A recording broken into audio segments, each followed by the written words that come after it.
Salut à tous, bienvenue au balado Les ouvriers de la francophonie, là où on parle de 3 sujets, l'implantation d'église, la multiplication et l'évangélisation. Aujourd'hui, on est avec Michael Ardouin et on va parler de la génération future dans nos églises, comment on est capable de les inclure dans une implantation d'église. On parle des enfants, on parle des prochaines générations, il y a quelque chose d'être intentionnel envers ça et ça s'en vient. Merci d'être là. Merci, allô? Salut Michael, merci d'être là avec nous. Salut. C'est vraiment cool, je suis content d'être là avec toi. Tu es un collègue, tu es un ami, tu es un implanteur d'église, tu es un pasteur, tu es quelqu'un de tourné beaucoup vers la jeunesse, tu as un ministère là-dedans et tout. Mais assez parlé de comment moi je te trouve. Qui est Michael Ardouin? Écoute, peut-être de dire que je viens de Suisse. Il y en a qui vont reconnaître mon accent. Ça fait quand même une quinzaine d'années qu'on est au Québec. J'ai la chance d'être marié avec Nathalie et puis que j'ai rencontré pendant que j'étais aux études, alors que justement on se formait entre autres pour la jeunesse et dans une formation d'église pour comment être impliqué auprès des jeunes. C'est là que j'ai rencontré ma femme. Je suis tombé fou amoureux et puis elle, ça lui a pris un peu plus de temps. J'ai dû lui montrer à quel point j'étais un bon gars, mais c'est ça. Donc finalement elle a craqué et tout. On a travaillé quelques années, donc moi je me suis formé comme enseignant spécialisé. Okay. Et puis on a travaillé quelques années en Suisse, puis on a été déjà quand on est sortis ensemble, on avait vraiment le cœur d'être missionnaires, l'un et l'autre. Moi ça date de quand j'étais enfant. Quand j'avais 6 ou 7 ans, je me rappelle encore, pour ceux qui connaissent les Playmobil. Tu remontes à loin, là. Ouais, je remonte à loin. Mais j'ai joué tard au Playmobil, mais je remonte quand même à loin. C'est ça, je voulais absolument avoir la voiture, un pick-up. Et puis, j'appelais ça une Jeep, parce qu'en Suisse, on disait pas pick-up. Et je me rappelle encore, on voit une photo, j'ai reçu la voiture de police. Et j'étais défait, là. J'étais une face où j'étais triste parce que j'ai la photo encore où je suis déçu au nouveau mon cadeau parce que moi je voulais le pick-up. Pourquoi? Parce que je voulais être missionnaire.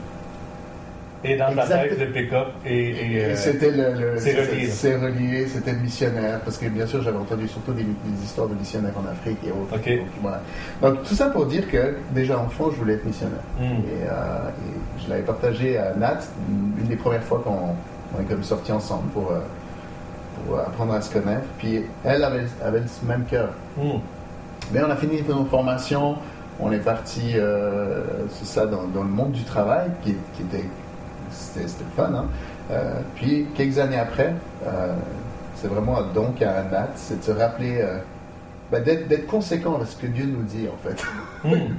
Et puis elle est venue 3 ans après, elle est venue avec une invitation de jeunesse en mission pour se former pour le travail parmi les jeunes et les enfants comme missionnaire. Elle a dit tu penses pas que ça serait pour nous? Et là on était confortable, on commençait un peu notre vie active là. Et puis c'était clairement de Dieu. On s'est formé, c'était en Suisse. Puis pendant qu'on était en Suisse, on a été invité à venir au Québec pour travailler avec les fabricants de joie, qui est un mouvement à l'intérieur de Jeunesse en Mission, qui est pour les familles, les jeunes, les enfants, pour les aider à rentrer dans leur appel et marcher avec eux. Donc voilà, on a au début dit non, puis finalement, Dieu a insisté, vraiment.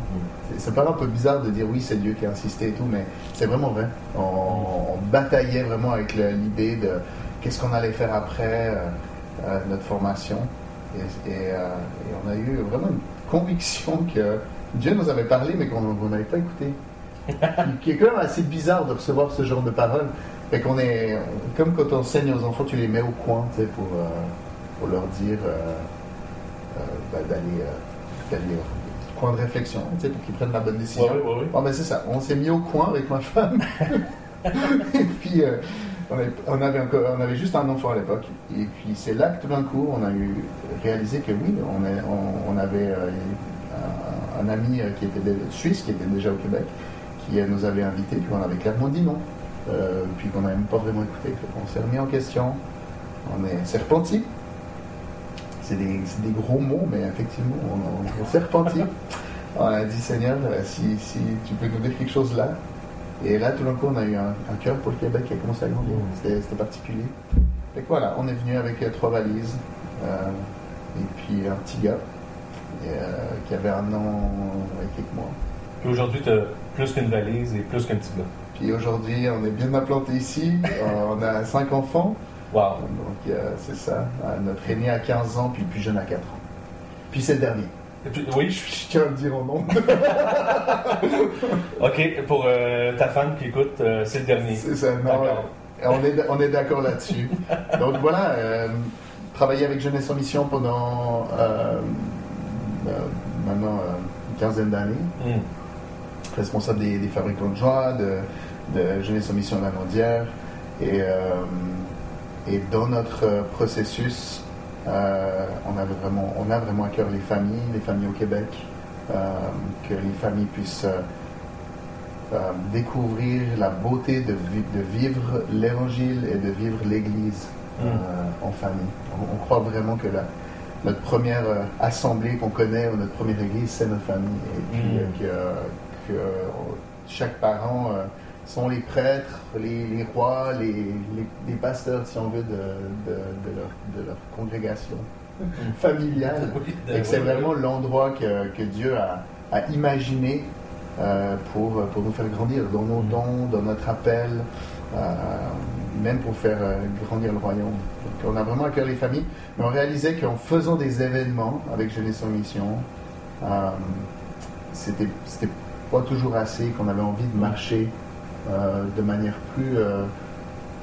plus serrée ou plus continue avec les familles. Et puis c'est là que Dieu a commencé à retravailler notre cœur par rapport à l'église locale.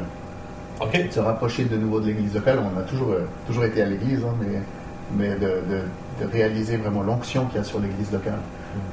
Qu'il y a des ministères qui ne sont pas à l'église, qui sont là pour encourager les églises, mais qu'il y a vraiment une onction particulière pour faire avancer le royaume au Québec sur les églises locales. Et c'est là qu'on a été approché une fois de plus pour implanter une église. Et là, notre première réaction, c'était non, un petit peu comme le Québec. Et Dieu a travaillé, donc... fait que vous êtes des têtes dures, là. Et c'est ça. Mais c'est aussi parce qu'on vient peut-être d'une culture où quand on dit oui, c'est oui.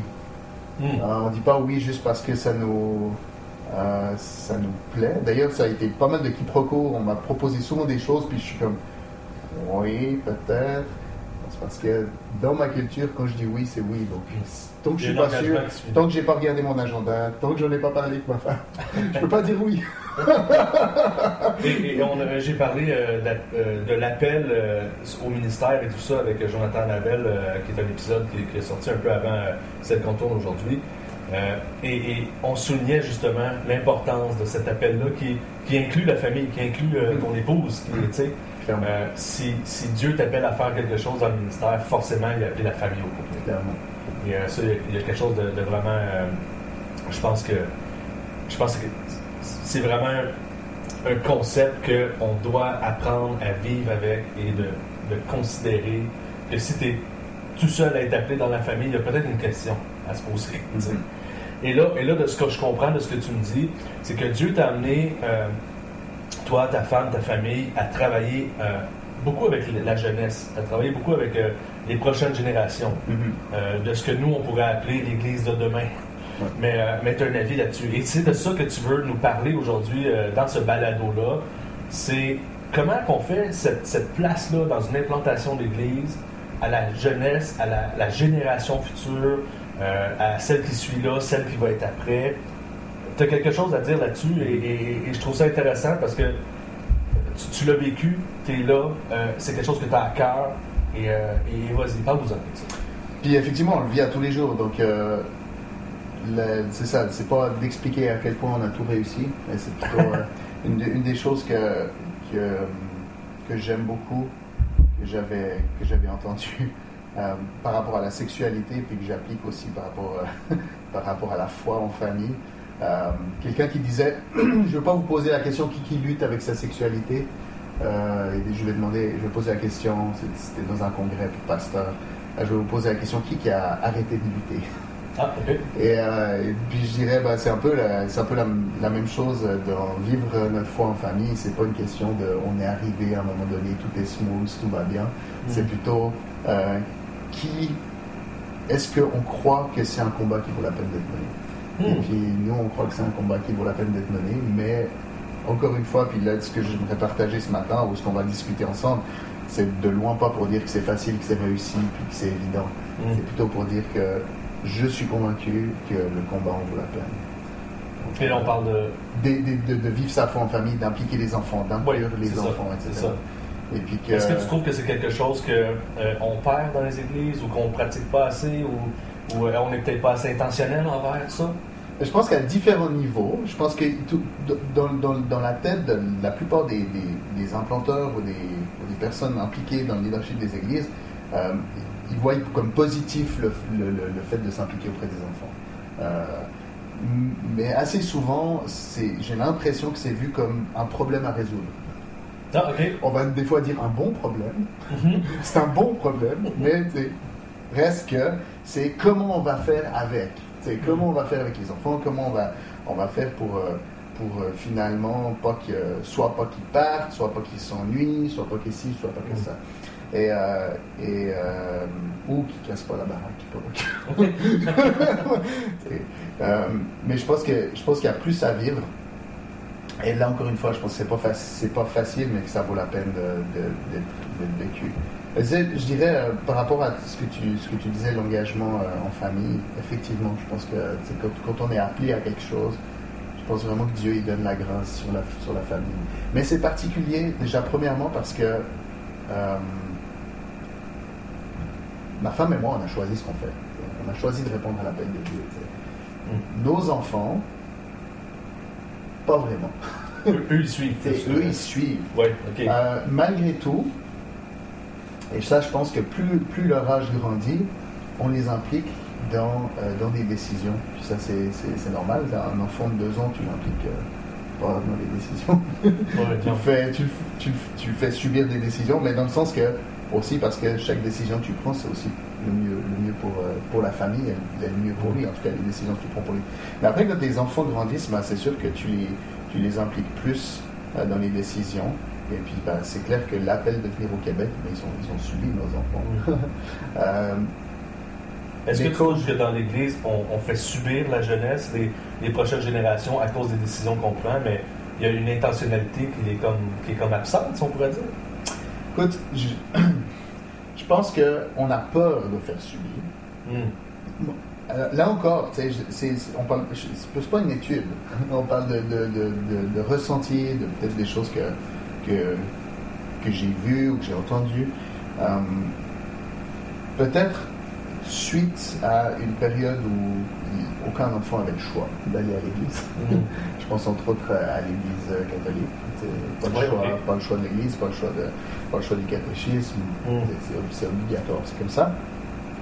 Et même finalement dans les églises évangéliques, peut-être plusieurs personnes qui sont de la génération autour de 35-40 ans, qui avaient pas le choix ou qui se sont sentis peut-être forcés d'aller à l'église, puis plusieurs n'ont pas nécessairement rencontré Dieu. Ils ont rencontré l'église, ou ils ont rencontré le monde ecclésial, la culture évangélique, mais pas nécessairement développer une relation avec Dieu. Et ce qui fait que plusieurs ils en gardent peut-être des bons souvenirs d'être ensemble. Finalement, comme pas mal de personnes au Québec gardent de ceux qui n'ont pas été traumatisés de l'Église catholique, des bonnes expériences de groupe ou culturelles même. Mais finalement, qui n'ont pas forcément de souvenirs de relations personnelles avec Dieu, de moments vécus avec Dieu, de Dieu qui leur a parlé, ou qu'ils ont été impliqués dans quelque chose, ils ont l'impression de faire une différence. Puis c'est comme, ils traduisent ça, adultes, comme finalement la foi m'a été imposée. Puis quand on disait de ne pas vouloir faire subir la même chose à leurs enfants. Donc j'ai l'impression, ce que je rencontre, c'est quand même parents qui ne veulent absolument pas forcer leurs enfants à aller à l'église. C'est comme un retour de balancier. Exactement. Qui est à l'extrême. De dire, non, je veux pas les forcer.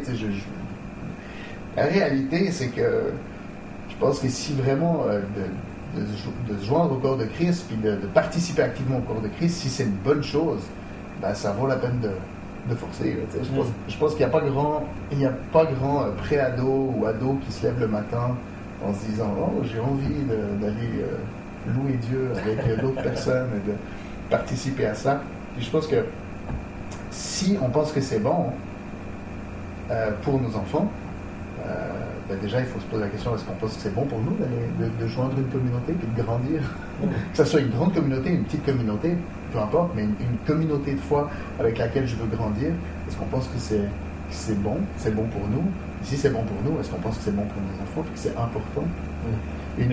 Là, tu touches un concept qui est intéressant parce que c'est comme par l'exemple, prêcher par l'exemple, comme on va dire. Donc là, tu dis, bon, si c'est bon pour moi, cette communauté-là, si c'est bon pour moi d'évoluer au travers d'une communauté, du corps de Christ, avec tous ces défis, tout ce que ça implique, mais que toi, tu grandis, tu dis, forcément, de facto, c'est bon pour les enfants. Et comment qu'on est capable de rallier cette enfance-là, ce vécu-là pour l'enfant à l'intérieur de l'Église, alors qu'habituellement, l'Église, là, entre parenthèses, c'est un truc d'adulte. Mais là, on veut leur faire une place, on veut leur montrer l'exemple. Comment on gère ça, cette tension-là? Ou comment on déconstruit cette pensée-là que l'Église, c'est pour les adultes? Je pense que déjà, là encore, peut-être une image déjà qu'on a de ce que les enfants peuvent vivre. Déjà rien que ça, la représentation des enfants. Si on pense que dans le fond un enfant ça peut pas écouter ou ça peut pas rentrer dans la louange ou ça peut pas écouter, ça peut pas entendre la voix de Dieu lui parler à son cœur et le convaincre, que dans le fond ce qui va le convaincre c'est que mon histoire soit la plus fun possible, c'est ça qui va convaincre son cœur.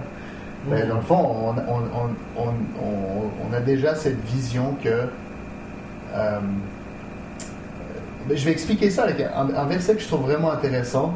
La réflexion ne vient pas de moi, mais ça m'a marqué.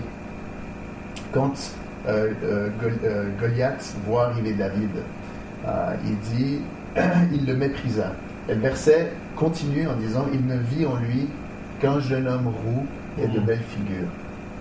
Et c'est intéressant de voir qu'il le méprisa. Je dis, moi je ne méprise pas les enfants. Les enfants, c'est cute. Je ne vais pas mépriser les enfants. Mais là, le verset continue en disant « Il ne vit que ». Et en fait, mépriser, c'est ne voir que. Et si on voit des enfants, on ne voit que des enfants, puis on se dit que dans le fond, c'est des enfants, c'est que des enfants, c'est clair que la représentation qu'on en aura, ça nous limitera dans ce qu'on espère vivre avec eux. Donc je pense qu'il y a déjà, dans le fait de vouloir les inclure, puis peut-être de déconstruire, comme tu dis, que c'est juste un monde où c'est juste une affaire d'adultes, c'est déjà nous aussi d'avoir cette représentation qu'ils peuvent participer. Ils peuvent participer à ce qu'on vit. Bien sûr qu'ils ne vont pas participer au même nombre de minutes ou au même type d'attention, mais ils peuvent avoir déjà une part qui est significative. C'est pour ça que quand je parlais de problème à résoudre tantôt, c'est comme si on se dit, ok, les enfants, ce qu'on lit aux enfants, c'est il faut les occuper. Ou il faut faire de quoi avec eux. Alors que Dieu a créé le monde. Dieu est incroyable, Dieu est malade, Dieu est fou. Notre cœur, c'est qu'il rentre en contact avec cet être supérieur, incroyable, aimant, puissant, profond, qui connaît chacun de ses enfants, qui connaît le nombre de cheveux qu'ils ont sur leur tête, qui connaît leurs appels, qui sait tout ce qu'il a mis dans leur vie, qui a des rêves pour eux. Et on veut que chacun des enfants puisse être en contact avec lui et puisse être en partenariat avec lui. Donc c'est clair que si on se dit wow, c'est une affaire d'adulte, c'est plate. Comment on va faire pour essayer de rendre ça intéressant pour les enfants? En d'autres mots, on est presque en train de dire Dieu c'est plate. Comment est-ce qu'on va faire pour rendre ça intéressant pour les enfants? Mais un enfant que Dieu a répondu à ses prières, ou qui a vu Dieu agir dans sa vie, qui a prié pour quelque chose, il a vu que Dieu a répondu, Dieu c'est plus plate là. C'est vivant, un enfant qui comprend à quel point, qui est touché par à quel point le Père l'aime, le Père l'a voulu, le Père le voit quand il est dans sa classe, le Saint-Esprit avec lui, le Saint-Esprit lui donne cette force de tenir ferme, mais aussi d'aimer alors qu'il est à l'école tous les jours. C'est clair que c'est plus plate. Hein. Et c'est intéressant ce que tu dis, dans le sens où est-ce que le Saint-Esprit est dans les enfants aussi. Dans le sens où Dieu fait des appels sur des enfants. Et moi, j'ai grandi dans une église où est-ce que quand le culte commence, les enfants s'en vont au deuxième étage et ils n'ont aucun rapport avec la louange, aucun rapport avec le message. Et ils ne voient pas les adultes prier ensemble, ne voient pas les adultes louer, ne voient pas les adultes recevoir ce message-là que Dieu dit au travers du prédicateur les dimanches matins et tout. Et là, ça crée une espèce d'église à deux vitesses ou à deux paliers, si on pourrait dire, et les enfants, clairement, ne sont plus dans la game, entre guillemets, sont à l'école du dimanche. Et c'est ce que tu disais un petit peu tantôt aussi, dans le sens... il faut qu'on s'occupe des enfants. C'est un problème à régler. Il faut les occuper. Ouais. Alors que les inclure dans le culte, dans la liturgie, dans le rassemblement que les adultes vivent, en fait, c'est leur donner la place qui leur revient. Clairement. Et si tu regardes dans la Bible, c'est intéressant parce que si tu demandes, en général, où est-ce qu'on voit des enfants dans la Bible? C'est clair qu'on va, souvent le monde va répondre à David selon l'âge qu'on imagine qu'il avait, mais tu sais, on va parler de Samuel, on va parler de la fille de la servante de Naaman, on va parler du garçon avec les 5 pains et les 2 poissons. Tu sais, il y a un petit peu des thèmes récurrents qui vont venir. Mais ce qui est intéressant de voir aussi, c'est que le nombre de versets qui dit tout le peuple. Et chaque fois qu'on dit tout le peuple, les enfants étaient là.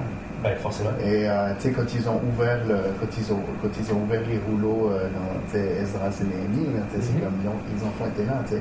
Donc il y avait vraiment cette idée de vivre tous ensemble, ce que Dieu disait. La révélation est pour toi et pour tes enfants.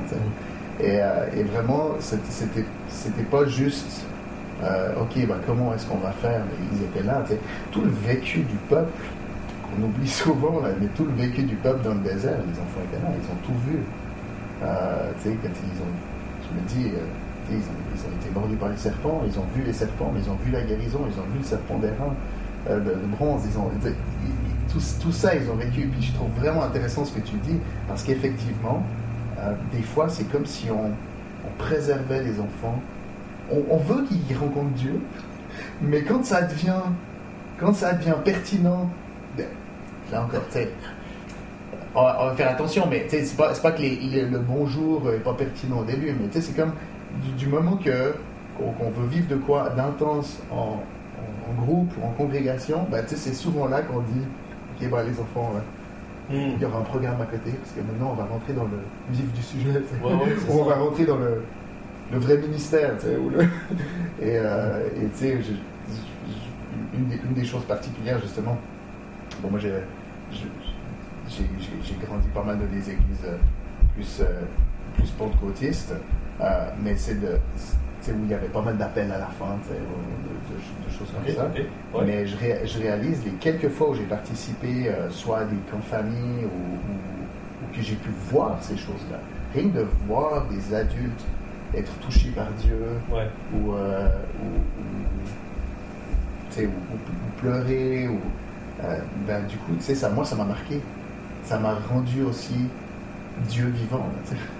Et après, il y a bien sûr tout ce que j'ai eu la chance dans des camps d'enfants de vivre personnellement, de rencontrer Dieu, d'être touché par Dieu. Puis c'est encore des choses que maintenant, j'ai 40 ans, c'est encore des pierres fondatrices pour moi. Wow. mon appel, que je te parlais d'histoire de Playmobil.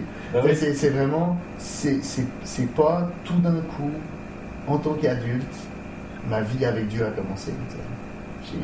J'avais une mauvaise image de Dieu parce que j'ai eu un père absent, puis du coup ça m'a mal formé mon image sur Dieu, ça c'est sûr. Mais Dieu a toujours fait partie de ma vie et j'étais en interaction avec lui. Il a c'est ça, mon appel vient de quand j'étais enfant en fait. Et ça c'est hyper intéressant parce que beaucoup de conversions d'enfants se passent justement lorsqu'ils sont enfants demain. Mais parce qu'ils ont été en contact avec la grâce, ils ont été en contact avec les miracles que Dieu fait, ils sont en contact avec les transformations qu'ils voient dans les vies autour d'eux. Et on a tendance à les retirer justement de ce que tu disais tantôt. OK, là, les choses deviennent sérieuses, donc les enfants, s'il vous plaît, montez en haut, descendez au sol, peu importe comment votre église est faite à la maison. Et là, tu as parlé de camp, et ça me parle beaucoup parce que, justement, on vit l'église, on a notre liturgie et tout ça. Là, on retire les enfants, aller à l'école du dimanche. Mais on envoie nos enfants dans des camps où est-ce qu'ils vivent l'église? Ils vivent cette liturgie-là et ils reviennent transformés. Ils reviennent avec des cœurs bouillants, l'esprit qui est avivé en eux et tout. Et là, on les remet dans l'église et dire, bon, là, c'est plus le camp, c'est l'église, tu vas aller en haut. Tu vas aller à l'école du dimanche. Et là, on les retire encore une fois du corps de Christ. On les retire de ce qu'ils devraient vivre en communauté avec le reste des adultes, en fait. Ouais. Vraiment. Je pense qu'on a quelque chose à découvrir, mais c'est clair que, tu sais, typiquement, je pense que le corps de Christ, on peut être des influenceurs là-dessus. Je pense par rapport au reste de la société, où, malheureusement, je pense qu'on a été plutôt, nous, influencés par la société dans le sens que je vois vraiment ça comme un défi, mais un défi qui vaut la peine de remporter. Puis, encore une fois, je pense que le combat en vaut la peine. Mais quand même, on voit que de sectoriser par classe d'âge, c'est quand même quelque chose qui se fait. Hein. On imagine même que socialiser, une petite anecdote, mais souvent, on nous avait dit, vous ne mettez pas vos enfants à la garderie, comment ils vont faire pour socialiser, Et puis, on a toujours eu cette réflexion que oui, la garderie, ça aide à socialiser, mais de socialiser, c'est comme l'école. L'école, on met un petit peu le mandat de socialiser sur l'école, mais socialiser avec des gens quand on âge, c'est une partie de ce que c'est socialiser ou être en interaction. La vraie sociabilité, sociabilisation, si on veut, c'est de pouvoir interagir avec différents âges. Et puis c'est vrai qu'on voit, peut-être que les enfants ont de moins en moins de facilité à interagir avec des adultes, ou avec des plus jeunes, ou les plus jeunes avec des plus parce âgés. Qu'on les met systématiquement à l'écart. On sait qu'on met à l'écart. Ça, c'est ce qu'on fait dans nos congrégations, mais aussi dans le monde qu'ils vivent, ils vont avoir que des amis, beaucoup d'amis du même âge. Et l'Église, dans sa fonction aussi de vivre de social, c'est un des endroits où on pourrait avoir des interactions avec des adultes. Il y a beaucoup d'enfants qui ont zéro interaction avec des adultes. Ben oui. Je parle des enfants qui n'ont pas la chance d'aller dans une église, donc faire partie d'une communauté de foi. Ils vont avoir peut-être des interactions avec leur oncle et tante, s'ils décrochent le nez du sel, mais tu sais, mais c'est de plus en plus, c'est moins en moins facile, ou alors avec leur enseignant à la limite, mais tu sais, d'avoir des interactions sociales avec d'autres classes d'âge, de développer ce type de relation. L'Église, je pense que au-delà du fait de vivre Dieu de manière intergénérationnelle tous ensemble, puis chacun peut apporter de quoi, mais aussi entre le lien qu'il peut y avoir entre des plus âgés et des plus jeunes. C'est juste, on a quelque chose à offrir au-delà de l'aspect religieux de l'Église. On a quelque chose à offrir qui, au fur et à mesure des années, s'est perdu, parce que c'était quand même l'intergénérationnel était normal à l'époque. Les générations habitaient toutes dans la même maison, tu apprenais à interagir, mais là c'est de moins en moins. Et là, je pense que l'Église, on a quelque chose de beau à offrir. Là, tu es en train de te parler de quelque chose de complètement révolutionnaire, que personne n'a entendu parler. l'Église serait là pour éduquer les adultes autant que les enfants à socialiser ensemble. C'est comme si le chrétien a la bénédiction, le privilège d'avoir cette communauté-là auquel l'enfant devrait être inclus, valorisé et impliqué. Ben, clairement, parce que... Et là, je dis ça ironiquement, que c'est quelque chose de révolutionnaire, dans le sens... On est en train de passer à côté de ça, c'est ça que tu dis, là?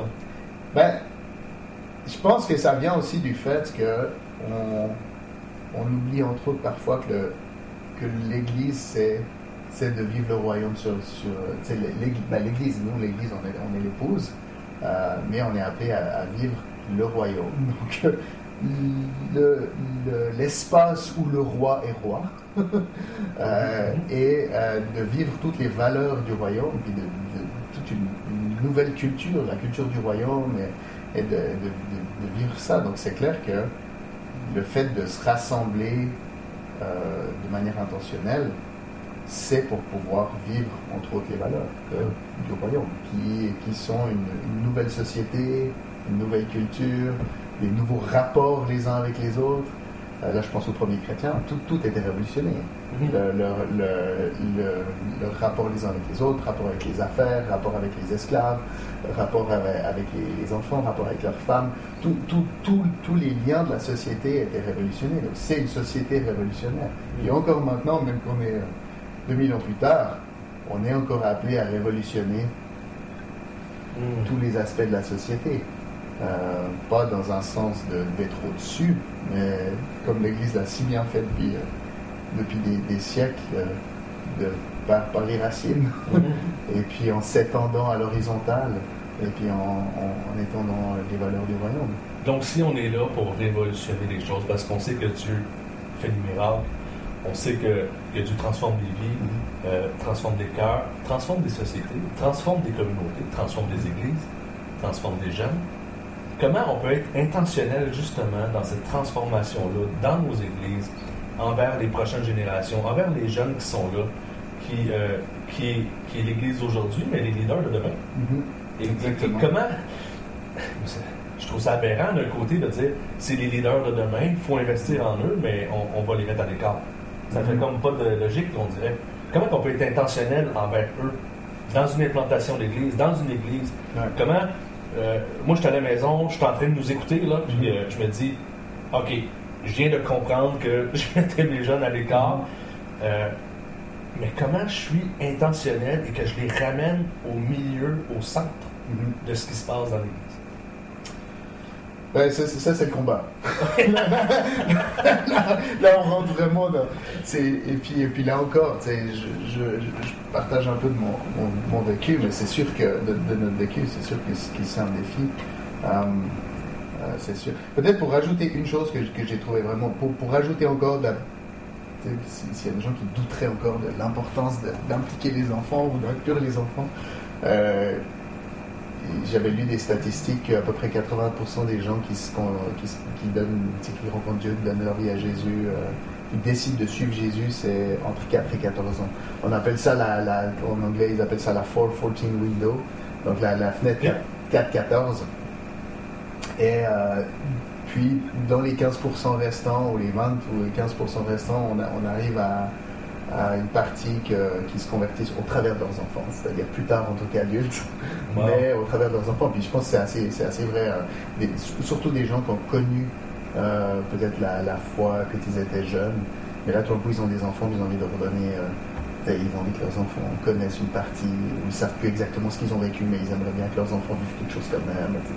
Donc là, donc si tu prends même sans dire j'aime les enfants, mais avec une tête totalement froide, de dire les statistiques sont les statistiques, tu te dis là quand tu as 80% de ton public qui adhère se trouve dans une tranche d'âge, t'investis dans cette tranche d'âge à fond, c'est pas juste par pur cœur, altruisme comme ça, c'est aussi par si on veut que l'Église continue à se développer qui perdure pour les années à venir.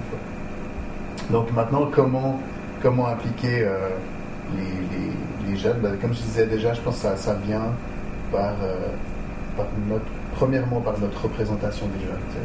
Et puis ça, je pense qu'on a simplement besoin de demander une révélation à Dieu. Tu sais, continuer à lui dire, mais ouvre-moi les yeux, comment toi tu vois les jeunes, comment toi tu vois les enfants. Et donne-moi ton regard. Que moi je définis comme un regard prophétique. Pour moi, le prophétique, c'est pas d'annoncer ce qui va se passer. C'est pas les prophètes de malheur, mais c'est le regard de Dieu, le regard du Père sur une situation et sur une personne. Il dit, mais révèle-moi comment toi tu les vois.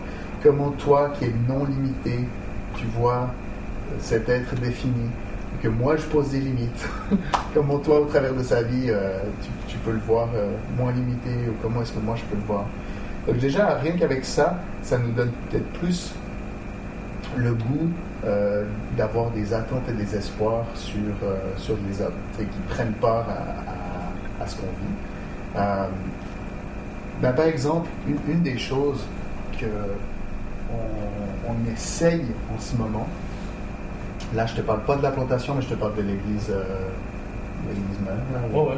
Oui, puis l'église en général. Oui, l'église en général. Mais ce qu'on essaye en ce moment, quelque chose qu'on a essayé, c'est d'avoir un moment intergénérationnel assez au début. Donc on fait un premier chant qu'on fait assez vivant, mais de toute façon, c'est un petit peu le chant qui dit là maintenant on va commencer.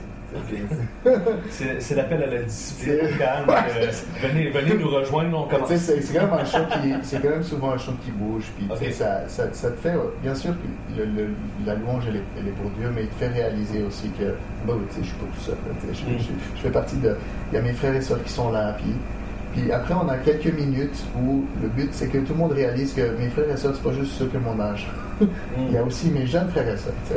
Et puis donc on n'a pas un enseignement, on a juste soit une petite activité, soit par exemple un bouquet de remerciements. La louange, j'entrerai dans tes portes avec reconnaissance, dans le sens de dire dans le psaume 100 là, que c'est dans le psaume 1, je sais plus, un des deux, tu rentres dans les parvis avec des louanges, dans la reconnaissance, puis de dire ok, qui est reconnaissant pour on va donner des merci à Dieu, puis là tu t'adresses vraiment aux enfants, tu prends quelqu'un dont les enfants reconnaissent la voix, parce que des fois ce qui se passe c'est que les enfants on habitue nos enfants à switcher off. Ils arrivent, c'est comme l'histoire de soupe pain salut, que ça a développé chez certains une dureté de cœur, de dire ok, je sais qu'il faut que j'entende le message parce qu'après je pourrais manger, là, ou ça fait partie de la game. On m'invite à un repas, puis on va me prêcher pendant le repas, puis finalement t'endurcis ton cœur, t'apprends un petit peu l'eau, elle te coule dessus, tu manges ton repas parce que tu trouves un bénéfice. Mais finalement les enfants, il y en a certains qui ont vraiment développé j'attends que ça passe, puis pour moi un enfant qui ne dit rien là, c'est pas une réussite. un enfant qui, ça veut pas dire que c'est faux, je suis pas en train de dire attention là, mais je pense que la pression sociale c'est aussi un aspect à traiter quand on a des enfants. Mais là, je veux juste finir mon histoire d'intergénérationnel. Le but de ce moment, c'est de dire bienvenue à tout le monde. Et que l'enfant, il se mette pas sur off, mais qu'il se dise oh wow, je suis accueilli, je suis une personne. Et on essaye souvent de les amener devant aussi, parce qu'une fois qu'ils sont venus devant, ça devient leur terrain. Chaque terrain où ils sont allés, c'est bon, il leur appartient aussi. Mais s'ils arrivent puis ils s'assoient juste directement puis qu'ils restent en place, ça va être que ça leur terrain. Puis ils vont, pas toujours, mais ils vont avoir tendance à se mettre sur off, attendre que ça passe. Et puis ceux qui sont les mieux entraînés ou qui ont le moins de troubles d'attention, ils vont être sages en apparence, mais ils vont peut-être être complètement ailleurs. Il y a des parents qui vont peut-être choisir de laisser les écrans parce que leur but ultime c'est que l'enfant ne dérange pas, quoi. Et je pense que pour moi un enfant qui ne dérange pas, c'est pas nécessairement de dire ah waouh j'ai fait une bonne job. C'est pas qu'est-ce qu'on peut dire, c'est pas comme ça qu'on calcule la réussite. Exactement. Alors oui, tu as fait une bonne job au terme de tu déranges personne. Et des fois, peut-être qu'il y a des moments où, tu sais, nous, c'est des moments où tu vas à un enterrement, puis clairement, c'est ton objectif. Il y a des moments où est-ce que ça, c'est correct. Tu dis ton objectif, c'est que ton enfant ne dérange pas. Mais quand tu te dis que c'est le moment où on va célébrer notre Père à tous, et puis que c'est le moment où on va se réjouir ensemble, c'est le retrouvail de famille, si ton principal objectif, c'est que ton enfant ne dérange pas, c'est plate. Alors, et tu n'es pas en train de l'inclure, tu n'es pas en train d'être intentionnel, tu n'es pas en train de faire tout ce que tu dis, et je trouve ça vraiment intéressant parce que là, tu as parlé d'intentionnalité, de valeur, donner la valeur aux enfants qui leur revient, parce qu'ils font partie du corps de Christ, forcément. Fait que si tu les retires, si tu leur demandes de ne pas déranger, on sait aujourd'hui avec les écrans, tout ça, c'est tellement de facilité pour les parents de mettre les enfants justement au pas et qu'ils ne dérangent pas et tout ça. Et j'aime aussi le principe que tu as dit, si on les invite pas à aller à l'avant, à prendre leur place dans les structures différentes ou dans les moments de la liturgie différente de l'Église, c'est des endroits où est-ce qu'ils vont jamais interagir et qu'ils vont justement mettre une barrière de dire ça c'est les adultes qui le font. Exact. Ça, et quand tu dis à l'enfant que tu amènes en avant, que tu leur permets de parler, tout ça, tu es en train de dire non, l'Église t'appartient à toi aussi. C'est vraiment bon comme concept, j'aime ça. Puis là encore, je pense le danger, parce que si on veut voir un équilibre, c'est mépriser les enfants, et l'autre côté du balancier, ça serait idolâtrer les enfants. Dans le sens, je pense pas non plus que le but c'est de les mettre sur le spot, puis que tout ce qui sort de la bouche d'un enfant, c'est paroles d'évangile, puis c'est incroyable, puis c'est super. Il peut des fois y avoir ce genre de dérive aussi, là, où on veut mettre justement les enfants sur le spot, on veut les laisser prophétiser. Je suis pas contre. D'ailleurs, dans la Bible, c'est marqué que vos fils et vos filles prophétiseront. Mais dans le sens de mettre sur le spot, je pense que un adulte reste un adulte, un enfant reste un enfant. Mais dans cet ordre-là, qui est sain, dans ces interactions-là, adulte, enfant, l'enfant a pleinement 100%, et pas un petit être, il est un être à 100% avec l'esprit qui vit en lui, qui est le même esprit qui était là et qui planait au-dessus des autres. Donc c'est cette même puissance qui interagit. Donc je pense d'avoir cette vision qui sont des frères et sœurs, sans vouloir idolâtrer, parce que il y a aussi tout cet aspect de justement, un enfant qui est en avant, c'est chou. Et mais là aussi, si tu vois que le fait que c'est chou, on retombe à David et Goliath. Il ne vit qu'un enfant d'une belle figure. Donc c'est vrai que, comme tu dis, les terrains, c'est à nous de les amener dans les terrains. C'est à nous de créer l'espace, de dire vous êtes bienvenus sur ce terrain-là. Et ça soit... puis c'est à chaque congrégation de choisir. Mais que ça soit d'être en avant, ou que ça soit justement de prendre la parole des fois, mais que ça soit surtout de participer. Et puis, une autre chose, un exemple que je peux donner, quand on était à une... Parce qu'après, bien sûr, il y a la louange qui commence. Et puis là aussi, on peut attendre que ça passe, la louange, où on peut engager. Puis là, je vois que c'est vraiment un défi. Là, je dirais que c'est peut-être même un défi au niveau quelqu'un m'a dit peut-être au niveau de la louange, les rythmes qui ne correspondaient plus vraiment à ce que les jeunes écoutent.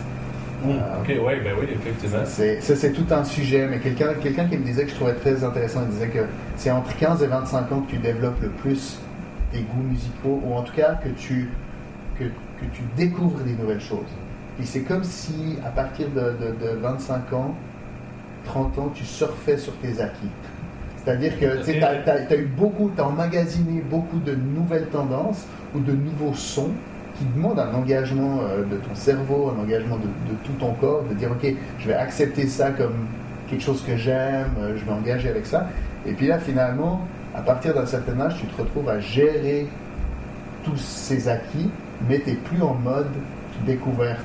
Alors, on est plus nostalgique, on va écouter les choses qu'on écoutait quand on était jeune ou de la louange. Puis finalement, c'est ça qui fait que la musique, souvent, parce que voilà, un leader de louange, il va avoir l'âge il va plutôt avoir aux alentours de 30 ans, 40 ans. Donc c'est pour ça que certains, ça connecterait pas. Mais là encore, c'est juste pour dire que c'est très large. Mais après, justement, tu sais, la louange commence, et puis ce qu'on encourage les parents, c'est aussi tout l'aspect de médiatiser. Tu sais, quand on disait tout le peuple est là, le peuple était, quand on disait dans la Bible, là, tout le peuple était là, je pense que le parent restait le parent, tu sais, en tout temps, tu sais. Mais au lieu d'avoir un rôle peut-être juste de tout enseigner de A à Z, il y avait souvent un rôle de médiatiser, d'expliquer ce qui est en train de se passer dans le fond. Et là, souvent, moi, c'est ce que je fais pendant la louange avec les plus jeunes. S'il y a un moment, par exemple, intense, où je vois qu'il y a des gens qui pleurent, ben, tu sais, je montre à mon plus jeune qui a 4 ans, et il dit, tu vois, regarde, la personne, elle pleure là, pourquoi tu penses qu'elle pleure? Ben, tu sais, puis je lui explique, des fois Dieu touche des choses dans nos vies qui fait qu'on pleure. Ou bien quand par exemple il y a un chant, ce que j'essaie, c'est que je vais au moins lui partager 2 mots. Je dis, tu vois, ce chant-là, on dit Dieu papa. Chaque fois que tu entends le mot papa, c'est parce qu'on parle à Dieu. Ça tu es capable de dire Dieu papa. Je ne m'attends pas à ce que tu chantes tout le chant. Mais tu sais, mais c'est ça veut dire que je suis en train de parler avec lui là, pendant la louange. Et puis je vais me lever, puis je vais le prendre dans mes bras, je vais danser avec lui des fois. Donc ça c'est ce que j'appelle médiatiser. C'est mon rôle que ce qui vient de l'avant, d'essayer de le rendre digeste ou en tout cas compréhensible. Tu nous parles d'intentionnalité, tu nous dis les enfants ont leur place, ils ont une valeur. Ne les mettons pas à l'écart, parce que justement, si toi t'apprends dans le culte, au travers de la louange, c'est aussi un milieu sécuritaire pour que l'enfant apprenne. Et de les mettre de côté ou de dire on a un programme pour les enfants parallèle à ce que l'Église est en train de vivre, c'est un peu de priver le corps de Christ, parce que les adultes s'émerveillent au travers des enfants aussi. Il y a cette réalité-là. Il y a même des gens qui vivent des guérisons. Ben, tu sais, exactement. Donc, je pense que si on veut bien terminer, là, les enfants ont une valeur incroyable aux yeux de Dieu, autant que nous, on a une valeur incroyable aux yeux de Dieu. Donc, ne minimisons pas ce que Dieu est en train de faire au travers des enfants et pour les enfants. Il transforme des vies, peu importe l'âge. Et le corps de Christ, on entend souvent la phrase « ça prend tout un village pour élever les enfants ». Ben, ça prend toute une église pour que les enfants puissent évoluer aussi. Et ça, c'est la bonne nouvelle pour les gens qui sont célibataires et qui n'ont pas d'enfants. Non, mais c'est vrai. C'est de dire, bien sûr, les parents biologiques dans une congrégation restent, dans un rassemblement restent les parents. Mais les personnes célibataires ont leur rôle d'exemple, leur rôle d'encouragement. Parce qu'à cause de ce que tu viens de dire. Donc, je pense que... Moi, je dis souvent, quand j'ai l'occasion, tu peux pas être chrétien et dire « les enfants ne me concernent pas ». Parce que tu fais partie d'une grande famille dont les enfants font partie. Et c'est illusoire de croire que c'est pas quelque chose qui te concerne. Oui, effectivement. Que tu aies des enfants ou pas, que tu sois un couple qui essaye d'avoir des enfants depuis des années qu'il n'y en a pas. Dieu t'utilise ou veut t'utiliser en tout cas pour influencer et bénir la nouvelle génération et interagir avec et être béni en retour. La place des enfants est importante dans l'Église. Amen. Il faut absolument être intentionnel envers eux et leur laisser la place qui leur revient, parce qu'ils ont cette place-là. Tout ce que tu dis, c'est tellement, ça me touche tellement. Et en fait, je pense que le mot à dire présentement, c'est sûr qu'on n'a pas répondu à toutes les questions. Et je pense que dans ce balado-là, on est en train de prendre vraiment la tendance à ne pas répondre aux questions, mais apporter vraiment une réflexion par contre, et un début de discussion avec, donc, au travers de l'Église, au travers de nos frères et sœurs, au travers des corps pastorales, et on amorce une réflexion de dire, les enfants sont importants. Laissez-leur la place dans l'Église qui leur revient. Et elle n'est pas à part, elle n'est pas différente de celle des adultes. Elle inclut la vie avec les autres aussi. Merci, Michael, de ce temps-là. Ça a été hyper bénissant. Ça me touche beaucoup. Ça me fait travailler plein de trucs dans ma tête. Et en tant que leader d'Église, je pense qu'on a beaucoup de questions à se poser sur la jeunesse et comment on est intentionnel avec eux dans l'Église.